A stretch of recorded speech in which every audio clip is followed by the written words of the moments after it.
So, to become an Avenger, are there, like, trials or an interview? Do me a favor. Can't you just be a friendly neighborhood Spider-Man?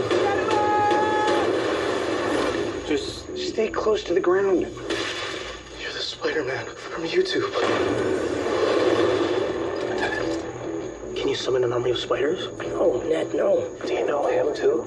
Still want a shield. Can I try the suit on? Badass. The rich and the powerful, like Stark, they don't care about us. The world's changing, boys. Time we change, too. These weapons are crazy dangerous. Listen, Peter, forget the flying monster guy. There are people who handle this sort of thing. Your legal weapons barrier was at 2:30. You missed it.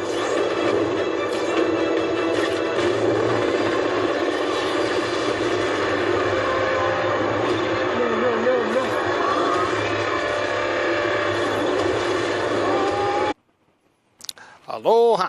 This is Trinidad, your Island Man, coming to you live once again from beautiful Hawaii, here on the island of Oahu, giving you the best movie reviews here on the entire island of Oahu.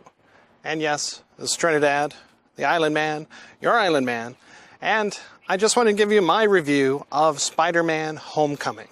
Now remember our rating scale. Shaka thumbs up. It's good to see. I recommend it. Shaka thumbs down. It's bad to see. It's junk. I don't recommend it. And, well, you know, the verdict has already been in from all the reviewers that have already seen this during the screening process 1 or 2 weeks ago. It's a strong Shaka thumbs up for this movie. Tom Holland makes a incredible Spider-Man. Actually, almost an amazing Spider-Man. There are a couple of issues that I have with him, but not him per se. He's really good. Robert Downey Jr. is fantastic as Iron Man, and he is utilized in this film perfectly. A lot of people were afraid that he would overshadow Spider-Man in this as Iron Man, Tony Stark, but actually it plays out really well. I was very surprised. And Michael Keaton as the Vulture, let me just say that he is fabulous, definitely bringing his Oscar-nominated Birdman performance to this incredible role of the Vulture, the villain in this whole show. There are other villains, of course, but he is the primary antagonist in Spider-Man Homecoming. And let me just say, you know, this movie had a lot of surprises. I was kind of worried about this movie. My favorites were the Sam Raimi Spider-Man, most notably Spider-Man 2, you know, with Dr. Octopus. He was incredible. That whole show was definitely fantastic. Shaka thumbs up all the way. 1 was good. 3 was weak, of course, as everybody says. And I never saw the, you know, the Andrew Garfield Spider-Man's Amazing Spider-Man 1 or 2, you know, because, you know, Tobey Maguire was it for me, you know, and I think Raimi should have done a Spider-Man 4 instead of them trying to reboot it. But now that this Spider-Man is in the hands of Marvel, the teamwork of Marvel and Sony in this definitely go and do a fantastic opportunity here. And I'm glad to hear that it's going to continue. So essentially he is a villain. He has this group of other thieves and becomes an arms dealer with this fantastic high-tech technology, which also goes directly into, or could conceivably easily flow into the Netflix Marvel shows as well. You know, Luke Cage had to deal with some high-tech weaponry, you know, Chitauri weaponry, in fact, and it's not exactly sure how he obtained this, and there might be alliterations in the future of how he obtained it was by getting it from, you know, the Vulture, you know, among other places, of course, and, you know, the agency that Jessica Jones went up against that made the Purple Man, you know, we'll just have to see. But yes, so Sony, Marvel, this team up definitely ties everything together. And so, like I said, it started with Avengers 1, and it just continues. So it said 8 years later, that's when Avengers 1 started. That's where Toomes decides to turn evil, aka the Vulture, and, start to sell this weaponry. Because, he's kicked off of his city contract.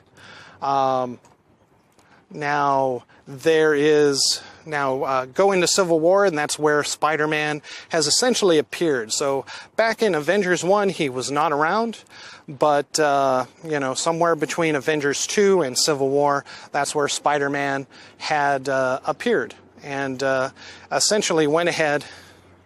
And as you saw in Civil War, that's where he made his full debut. And so they go ahead and use that as the launching point. There are 2 end credit scenes, so definitely stick around. Definitely be patient and stick around for the 2 credit scenes at the end of the movie. And, it definitely adds more to the flavor. Eventually, Sony still teasing the idea of Sinister Six with other people out there, other villains out there. You get to see a possibility of the Scorpion, outside of his costume, meeting the Vulture. So the Vulture team up, and then somebody unknown, perhaps Dr. Octopus, who knows. But definitely I could see this working. I know Sony is going to do some standalone movies with the Black Cat and Silver Sable, and I can definitely see that working well within this kind of, world that they've set up, especially teamed up with Marvel. Maybe Felicia as Black Cat is going to go ahead and steal something from Damage Control, very much like the Vulture did in Spider-Man, and that's going to be the tie to it, to those characters later on. And maybe Silver Sable has to go, steal those items back from Black Cat, and the 2 become friends. Who knows? But also the upcoming Carnage versus Venom movie sounds very interesting, and I think could very well fit into this style of movie. This movie had a dark tone thanks to Michael Keaton. There are moments when he is actually scary and terrifying as the Vulture. Much with the costume itself, but also with how he portrays that character as a no nonsense criminal, and where nothing is going to stand in his way. And so it's an amazing film. I definitely highly recommend it. Strong shock and thumbs up for this movie, Spider-Man: Homecoming. It's fabulous. This is probably the best movie that fits directly into the MCU because, unlike, I got a little confused with Doctor Strange because of the timeline. It's like, when was this taking place? Where is it in our land of the Avengers 1 and 2 and Civil War? You're not quite sure. Because there's no timelines. But at least in this one, 8 years ago, the Avengers 1 happened, and then between that time, there are, Spider-Man appears and becomes, an associate of Tony Stark's, and, continues to be, the friendly neighborhood Spider-Man.